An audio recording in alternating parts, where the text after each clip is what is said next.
Hello दोस्तों, तो क्या हाल है आप लोगों के। उम्मीद करता हूँ सब बढ़िया ही होगा। तो मैं अभिषेक स्वागत करता हूँ आपका अपने चैनल पे, अभिषेक क्लासेज विद फन पे। और आज फिर से एक न्यू वीडियो के साथ। और आज की इस वीडियो में हम बात करने वाले हैं क्लास 10th के एसएसटी के चैप्टर नंबर 1 के बारे में, जो कि है संसाधन एवं विकास। ठीक है, इस चैप्टर के बारे में आज हम बात करने वाले हैं और इसी चैप्टर को हम आगे बढ़ाते रहेंगे। ठीक है, इस चैप्टर के पहले पार्ट 1 को मैंने कंप्लीट करवा दिया है, जिसमें मैंने इसके कुछ 8 क्वेश्चन कंप्लीट करवाए थे। ठीक है, जिसमें मैंने इसके 8 क्वेश्चन कंप्लीट करवाए थे। आज मैं बाकी बचे हुए क्वेश्चन कंप्लीट करवा दूंगा। ठीक है, हम लोग क्वेश्चंस के बेसिस पे इस चैप्टर को कंप्लीट कर रहे हैं। ठीक है, क्योंकि जो बुक होती है ना, उसमें काफ़ी ज़्यादा डीप कॉन्सेप्ट दिया जाता है, जिस कारण से क्या होता है कि माइंड में चीज़ें घूमने लग जाती हैं।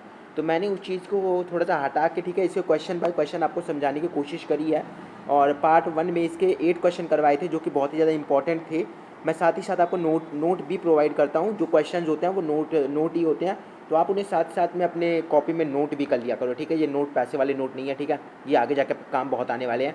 तो एक मिनट यार, ये ऐड कहाँ से आ जाती है। वीडियो के बीच में ऐड बिल्कुल नहीं पसंद है मुझे, पर आ जाती है तो क्या कर सकते हैं। चल तो रही है, नहीं पता चला मैं फालतू में ही बोले जा रहा हूँ। हाँ ठीक है, तो ठीक है। तो आज की इस वीडियो को शुरू करने से पहले आप कर देना वीडियो को लाइक और चैनल को सब्सक्राइब, बेल आइकन को दबा दो ताकि आपको नोटिफिकेशन मिलती रहे। चलो शुरू करते हैं आज की एक और नॉलेजेबल वीडियो। ठीक है, तो जैसे कि मैंने आपको पहले ही बता दिया था कि मैंने पहले ही 8 क्वेश्चन कंप्लीट करवा दिए थे। ठीक है, और अब बात करेंगे 9th क्वेश्चन की। ठीक है, तो 9th क्वेश्चन क्या कह रहा है। 9th क्वेश्चन है, प्रश्न नंबर 9 है, संसाधन नियोजन क्या है। संसाधन नियोजन क्या है, पूर्ण व्याख्या करें। तो चलो करते हैं। ठीक है, तो संसाधन नियोजन में संसाधन के इस्तेमाल हेतु योजना यानी प्लान बनाया जाता है। ठीक है, संसाधन नियोजन क्या होता है, जिसमें संसाधनों के उपयोग हेतु एक प्लान बनाया जाता है। अब उस प्लान में क्या क्या करा जाता है ये देख लेते हैं। संसाधनों की पहचान करके एक सारणी बनाकर उसे मानचित्र पर दर्शाया जाता है। यानी संसाधनों को एक चिन्ह दिया जाता है और उसे मानचित्र पर दर्शाया जाता है। ठीक है, जैसे मान के चलो कि यहाँ पर कोई संसाधन पाया गया है। ठीक है, मान के चलो इस जगह पे कोई संसाधन पाया गया है। अब मैं संसाधन को इससे दर्शा रहा हूँ। ठीक है, जो ये वाला आप देख रहे हो ना, जो ये चीज़ देख रहे हो आप, ये जो डिब्बा बना हुआ है, मैं इससे संसाधन को दर्शा रहा हूँ। तो संसाधन यहाँ है। ठीक है, अब मुझे कैसे पता चला, क्योंकि इस डिब्बे के माध्यम से संसाधनों को दर्शाया जा रहा है। ठीक है, तो मानचित्र पर एक चिन्ह के द्वारा संसाधनों को दर्शाया जाता है और ये एक टाइप की प्लानिंग होती है। ठीक है, जिसे हम संसाधन नियोजन कहते हैं।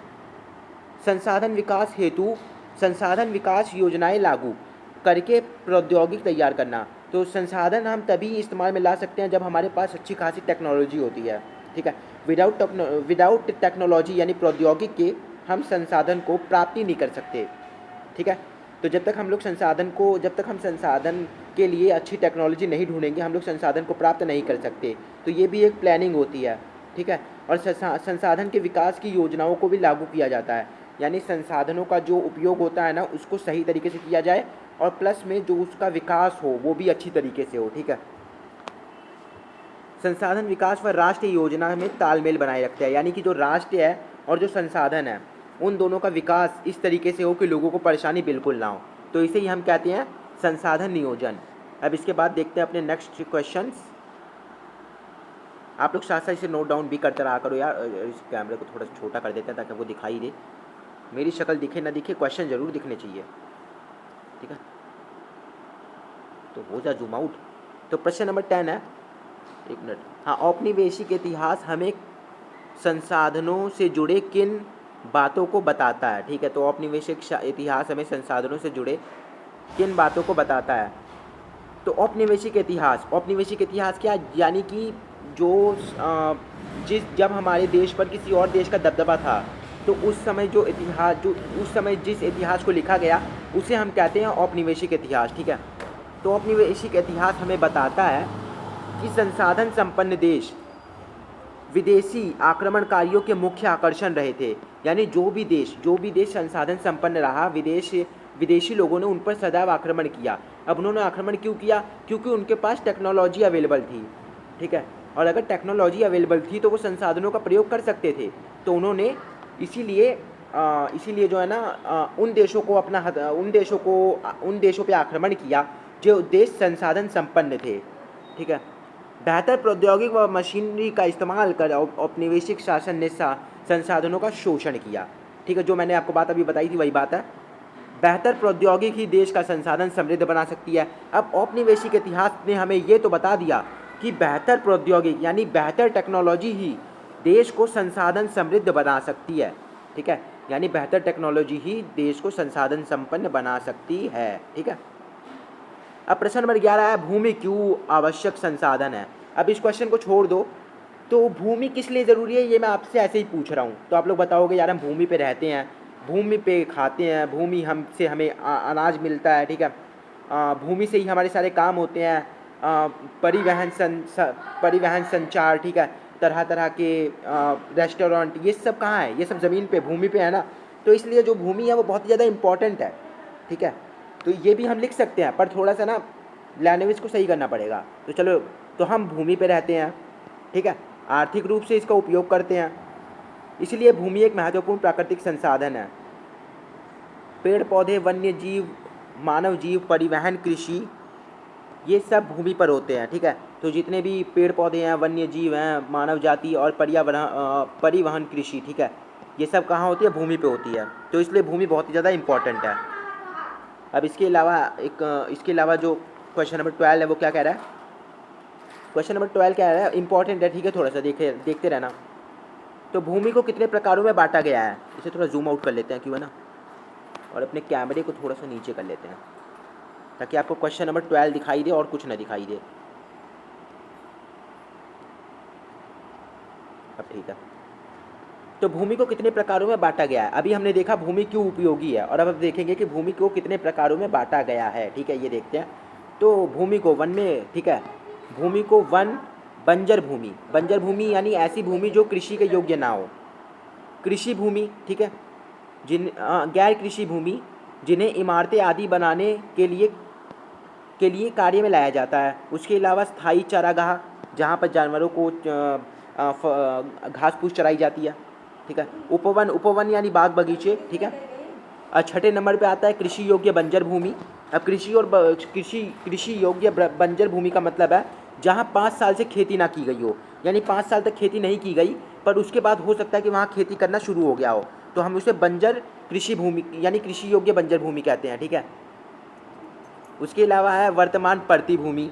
ठीक है, वर्तमान परती भूमि का मतलब हो गया जहाँ 1 साल से कृषि ना की गई हो। ठीक है, उसके अलावा पुरातन परती भूमि का मतलब 1 से लेकर 5 साल तक खेती ना की गई हो। ठीक है, 1 से लेकर 5 साल के बीच तक खेती ना की गई हो।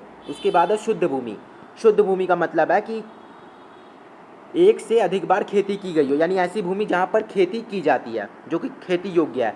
तो ये हो गए भूमि के प्रकार। ठीक है, अब बात, इस कैमरे को आप ऊपर कर सकते हैं हम। तो अब बात करते हैं भूमि निम्नीकरण, कि भूमि निम्नीकरण क्या है। तो निम्नीकरण का अर्थ हो गया कि प्रदूषण। ठीक है, प्रदूषण का कारण भूमि का कटाव। ठीक है, भूमि का कटाव या निम्नीकरण। ठीक है, यहाँ पर मैंने इसका लिख भी रखा है। भूमि निम्नीकरण का अर्थ है भूमि के उपजाऊपन में कमी आना। ठीक है, भूमि के उपजाऊपन में कमी आना या भूमि का प्रदूषित होना भूमि निम्नीकरण कहलाता है।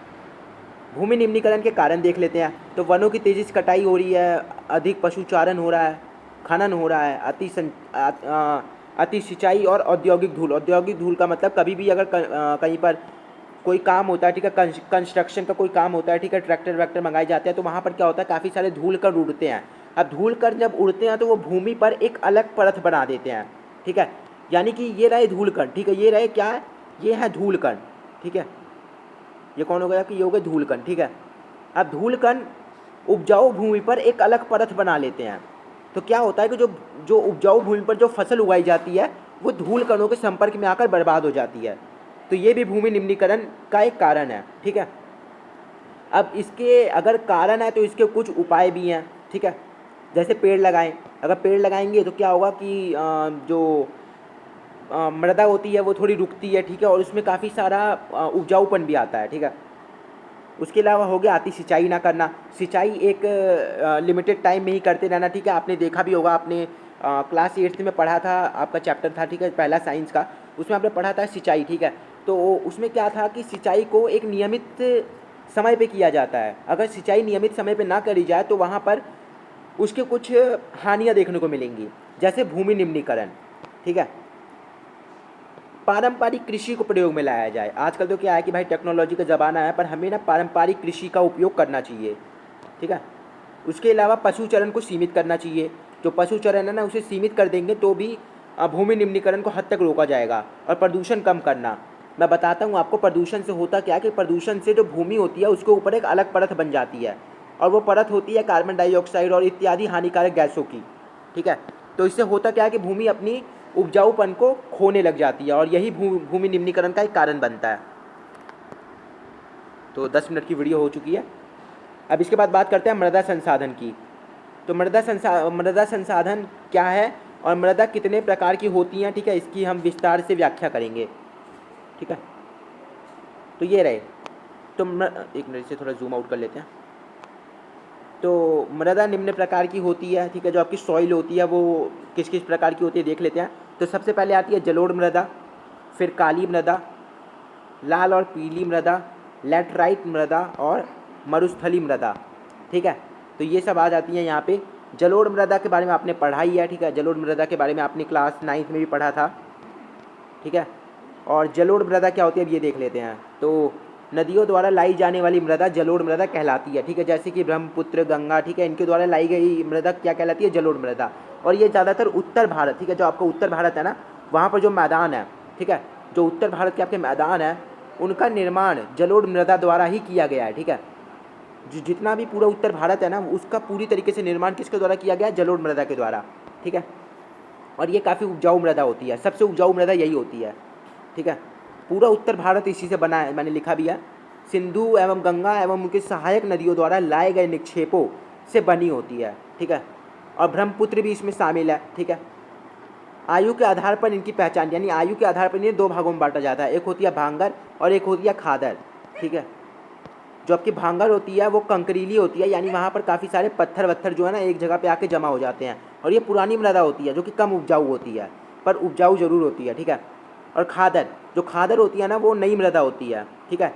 इसमें छोटे कण होते हैं और ये काफ़ी ज़्यादा उपजाऊ होती है भांगर के मुकाबले, ठीक है।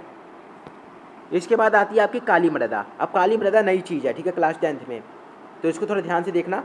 तो काली मृदा जो है इसका रंग काला होता है, इसीलिए इसे काली मृदा कहते हैं। उसके अलावा इसे रेंगर भी कहते हैं, ठीक है, इन्हें रेंगर मृदा भी कहते हैं, रेंगर, ठीक है, याद रख लेना। ढक्कन पठार के क्षेत्रों में ये पाई जाती है, ठीक है। जो आपका ढक्कन पठार के जो आपके ढक्कन के पठार के क्षेत्र होते हैं ये वहाँ पर पाई जाती है, ठीक है। इसके अलावा जो आपकी काली मृदा है वो महाराष्ट्र, मालवा और मध्य प्रदेश और छत्तीसगढ़, ठीक है, यहाँ भी पाई जाती है, ठीक है।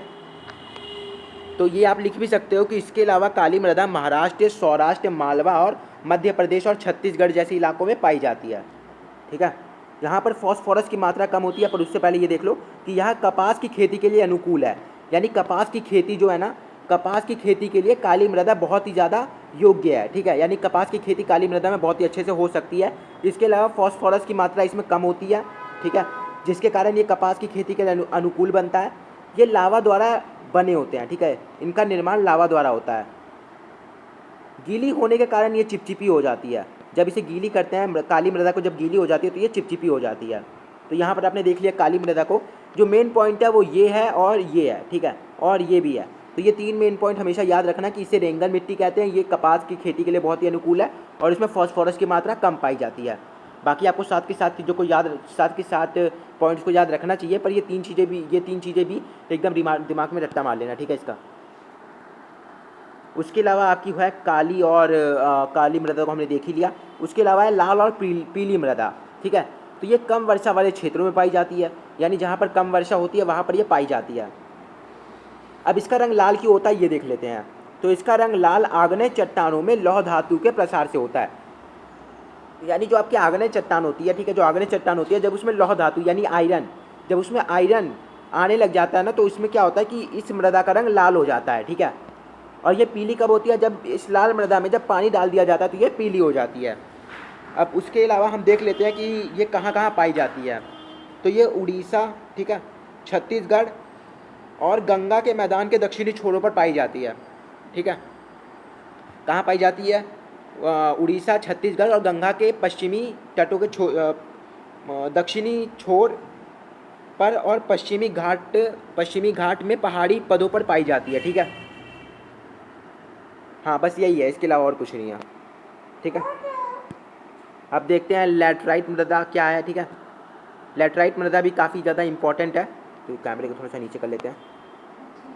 तो लैटराइट मृदा, लैटराइट शब्द ग्रीक भाषा शब्द से लैटराइट शब्द ग्रीक भाषा शब्द से मिलकर बना है, ठीक, सॉरी यार, लैटराइट भाषा ग्रीक भाषा से, ग्रीक भाषा के शब्द लेटर, ठीक है, लैटराइट शब्द जो है वो ग्रीक भाषा के लेटर शब्द से बना है, जिसका शाब्दिक अर्थ होता है मिट्टी या ईंट, ठीक है, मिट्टी कह लो, ईंट कह लो, बात एक ही है, ठीक है। हालांकि ईंट जो होती है वो ठोस होती है, ये किसी को मार दो ना तो इंसान मर ही जाता है, और किसी को मिट्टी फेंक के मारोगे तो उसे क्या लगेगी, तो आप इसे ईंट ही कहना, ठीक है।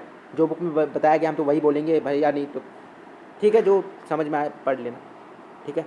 ये मृदा उच्च तापमान, अब इसे उच्च तापमान चाहिए, ठीक है, काफ़ी नखरे हैं इन मृदाओं के भी, तो इन्हें उच्च तापमान चाहिए, ठीक है, और अत्यधिक वर्षा वाले क्षेत्रों में पाई जाती है, यानी उच्च, जहाँ उच्च तापमान हो और जहाँ वर्षा भी ज़्यादा होती हो, ठीक है, वहाँ लैटराइट मृदा पाई जाती है।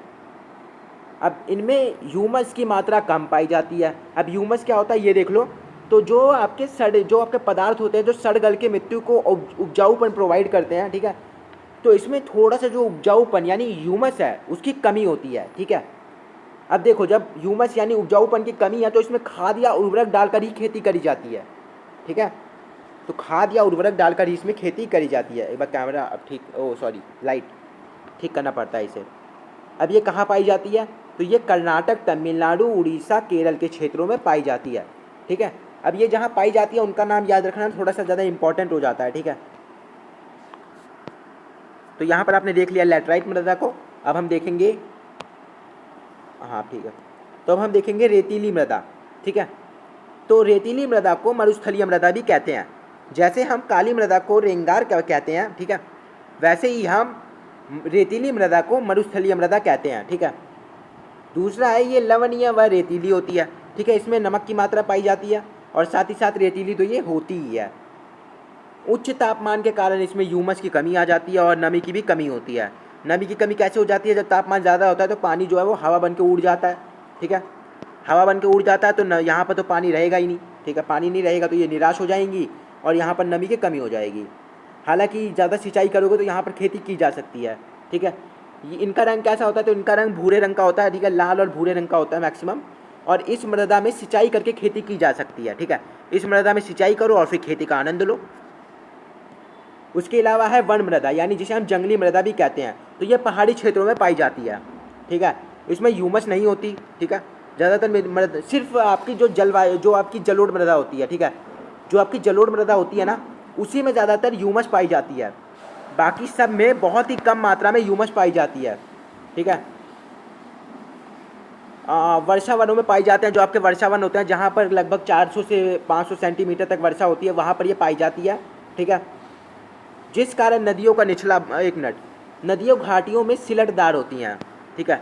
अब नदियों घाटियों में क्या होता है, ये सिलटदार होती हैं और ऊपरी ढालों पर मोटे कण की होती हैं, यानी कि जो नदियों की घाटियाँ होती हैं, ठीक है, नदियों की जो घाटियाँ होती हैं वहाँ पर ये ऐसे बहती हैं, ठीक है, पर जो ऊपरी ढाल होती है ना वहाँ पर इनमें मोटे मोटे कण पाए जाते हैं, ठीक है, जिस कारण से जो नदी का निचला भाग होता है वो उपजाऊ होता है। अब उपजाऊ क्यों होता है, क्योंकि वहाँ पर मोटे मोटे कण पाए जाते हैं। अब मोटे मोटे कणों का मतलब है मृदा, यानी अच्छी खासी मृदा पाई जाती है, तो इसलिए वो क्षेत्र क्या हो जाता है, उपजाऊ हो जाता है।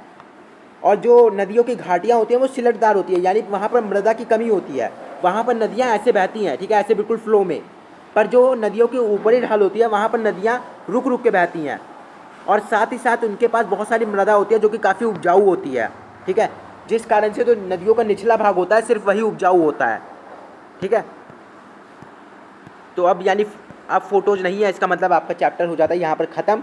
एक चीज़ और देख लो कि इसमें एक चीज़ और है, वो है मृदा अपारदन, ठीक है, मृदा अपारदन। तो मृदा अपारदन का क्या मतलब होता है, मृदा अपारदन का मतलब होता है, एक मिनट मैं इसे लाइट को थोड़ा तेज़ कर दूँ क्या, मेरे ख्याल से अभी इतनी रहे, हाँ इतनी रहेगी, अब अपनी तेज़ होगी। जब इसे चार्ज कर लो ना इस लाइट को तब ये तेज़ रहती है, फिर उसके बाद पता नहीं क्या हो जाता है। तो ठीक है, जो आपकी मृदा अपर्दन की बात कर लेते हैं। तो मृदा अपर्दन जो होता है वो उसमें क्या होता है, मृदा अपर्दन का मतलब होता है मृदा का कटाव, ठीक है, मिट्टी का कटाव या बहाव, ठीक है, मिट्टी का कटाव या बहाव। तो इसमें होता क्या है कि जो मिट्टी होती है वो बह जाती है, ठीक है। अब मृदा अपर्दन के कारण क्या क्या होते हैं, तो मृदा अपरदन के कारण होते हैं अधिक सिंचाई, ठीक है, ज़्यादा वर्षा, ठीक है, अति पशुचरण, ठीक है, ये 3-4 आपके मृदा अपरदन के कारण हो गए। उसके अलावा मृदा अपरदन को रोकने के लिए क्या क्या किया जा सकता है, तो सीढ़ीदार खेती कर सकते हैं, ठीक है, सीढ़ीदार खेती कर सकते हैं, पेड़ लगाकर मृदा अपरदन को रोक सकते हैं, ठीक है। उसके अलावा पशुचरण को कम करके, ठीक है, मृदा अपरदन को रोक सकते हैं। तो इस तरीके से आपका आज का ये चैप्टर हो जाता है पूरी तरीके से कंप्लीट, ठीक है। मैं मिलता हूँ आपसे नेक्स्ट वीडियो में, तब तक के लिए आप अपनी स्टडीज़ को करते रहो। और मेरा कैमरा नीचे हो गया तो मैं इसे ऊपर कर लूँ, तो अपनी स्टडीज़ को हमेशा करते रहो। इस वीडियो को हमेशा की तरह कर देना लाइक, आप लोग करते नहीं हो यार, तो प्लीज़ जाके कर देना लाइक, और मौका मिले तो चैनल को सब्सक्राइब भी कर देना, बेल आइकन को दबा देना ताकि आपको नोटिफिकेशन मिलती रहे।